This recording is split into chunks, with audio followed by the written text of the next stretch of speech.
Hai teman-teman, selamat datang di channel artikel YouTube. Channel pertama cerita Kenshin. Kali ini admin upload lagi ya. Terima kasih. Kisah pemuda kaya, anak bos besar, pemilik 73 perusahaan, yang menjadi cleaning service. Episode 744. Versi pertama.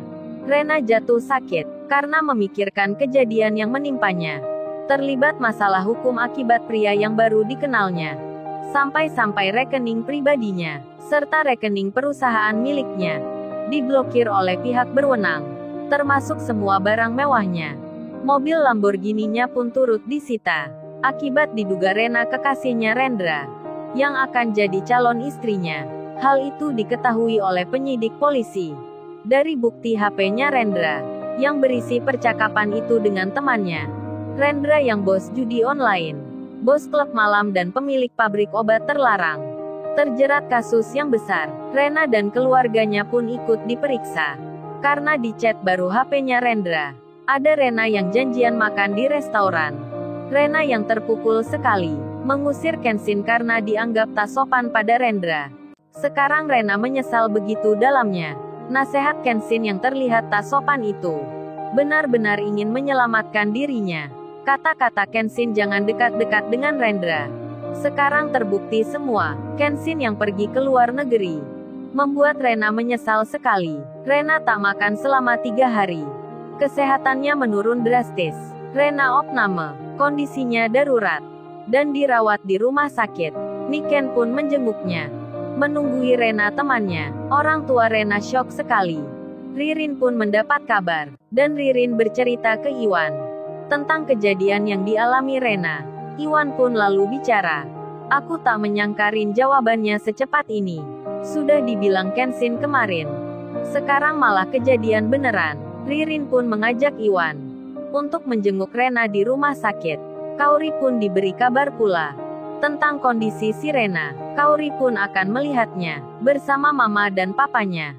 7 hari telah berlalu semenjak kejadian itu. Rena yang terbaring di rumah sakit, kondisinya semakin memburuk. Kesadarannya di ambang batas paling bawah.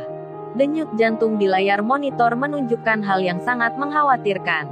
Dokter spesialis pun menyarankan kedua orang tua Rena untuk berdoa bagi kesembuhan anaknya, serta mencari seseorang yang disebut-sebut Rena. Seseorang yang namanya selalu dipanggil-panggil Rena. Mama dan ayahnya Rena mengiyakan. Dan di sore ini, Kaori dan mamanya, serta pula Pak Henry ayahnya, menjenguk Rena di rumah sakit. Saat itu ada Niken, ada Ririn dan Iwan, serta kedua orang tuanya Rena. Termasuk bersamaan pula, bos besar datang ke situ, bersama mamanya Kenshin dan Nita. Mereka pun bertemu dan melihat Rena yang terbaring lemah. Matanya tertutup tak melihat siapa yang ada di sekitarnya. Kaori dan mamanya serta ayahnya merasa kasihan melihat Rena. Begitu pula bos besar dan mamanya Kenshin. Kaori pun menyapa Rena, memanggil namanya. Mbak Rena, saya Kaori. Bersama ayah dan mama ada di sini untuk melihat Mbak Rena ini. Mbak Rena cepat sembuh ya. Makan ya, aku suapi. Tapi tak disangka, Rena pun menjawabnya dengan selalu menyebut dan memanggil nama. Kenshin, Kenshin.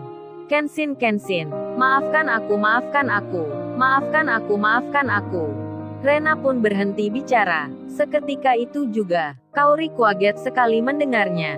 Kenshin suaminya disebut Rena tiba-tiba. Begitu pula ayah dan mamanya, serta juga bos besar dan istrinya.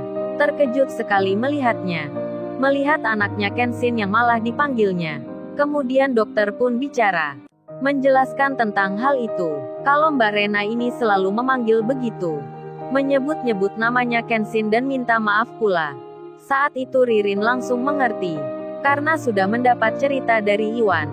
Tapi Kaori, mama dan ayahnya, serta bos besar dan mamanya Kenshin, belum tahu mengapa Rena menyebut begitu. Hingga Niken berkata, menceritakan kejadian yang sebenarnya, mengapa Rena begitu. Singkat cerita, Kaori pun mengerti, dirinya bisa memahami. Tapi sayangnya Kenshin tak ada di sini. Kemudian Kaori bilang, Kalau gitu nanti Kenshin aku minta cepat kembali. Biar Mbak Rena melihatnya. Bisa bicara dengannya. Dan mudah-mudahan cepat baikan. Ayah dan mamanya Rena pun mengucapkan terima kasihnya pada Kaori. Kaori pun tak mengapa. Karena memang sudah seharusnya. Dan setelah melihat Rena, di waktu itu juga, masih ada di rumah sakit. Tapi sudah berada di luar. Bos besar menelpon anak buahnya yang di luar negeri. Agar menyampaikan pesan pada Kenshin.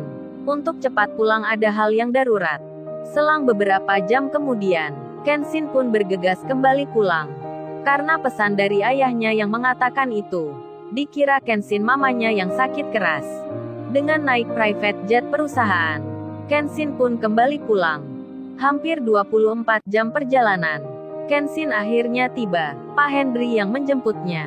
Kenshin bertanya, apakah mamanya lagi sakit? Pak Henry menjawabnya tidak, tapi ada hal lainnya. Setelah sampai rumah, Kaori pun menyambutnya, langsung memeluknya. Kenshin bertanya, ada apa Kaori? Ayahku tiba-tiba minta pulang. Tapi aku telepon tadi baik-baik saja semua. Apa kamu sakit Kaori? Apa Kayla dan Kenzori yang sakit? Kaori membalasnya. Enggak, saya enggak ada yang sakit di sini. Semua juga baik-baik saja. Itu Kayla dan Kenzori tidur bersama mama. Kenshin bertanya lagi. Terus ada apa Kaori? Aku dapat pesan dari ayah. Katanya ada hal darurat. Hal apakah itu Kaori? Apa keadaan Iwan dan Paijo atau ada hal lainnya? Kaori menjawabnya, iya saya memang ada, tapi bukan tentang Mas Iwan dan Mas Paijo. Tapi tentang Mbak Rena Larazati, yang kondisinya darurat. Sekarang dirawat di rumah sakit. Kenshin langsung bertanya. Terus Rena yang mana Kaori?